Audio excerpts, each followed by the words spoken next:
హోటల్లో ఫుడ్ అయ్యి వద్దు. మీరు చికెన్ 65 తినాలని అనుకున్నా, ఇంకోటి ఏదైనా తినాలనుకున్నా మీరు ఇంట్లో వండుకుని డీప్ ఫ్రై చేసుకుని తినండి. అసలు మంచిది కాదు. అయినా కూడా మీరు ఏదైతే తినాలనుకుంటారో హోటల్స్ నుంచి కాదు.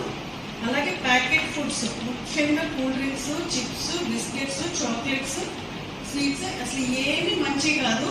ప్రెగ్నెంట్గా ఉన్నప్పుడు మిమ్మల్ని ముద్దు చేయాలని గబుక్కున మీ అత్తగారు లేకపోతే మీ అమ్మగారు మీ చాలా అందరూ నాకు తినాలి. తర్వాత మీ చెకప్స్ అన్ని కూడా సమయానుకూలంగా చేయించుకోవాలి. ఆరోగ్యమే మహాభాగ్యం. మనం ఆరోగ్యంగా ఉంటేనే ఏ కార్యక్రమైనా చేయగలుగుతాం. ముఖ్యంగా గర్భము ధరించిన స్త్రీలు ఎలా ఉండాలి, ఎలాంటి ఆహారం తీసుకోవాలి, పుట్టబోయే బిడ్డ ఆరోగ్యవంతంగా ఉండాలంటే మనం ఏం చేయాలి, వాటి మీద ప్రత్యేక శ్రద్ధ తీసుకోవాలి.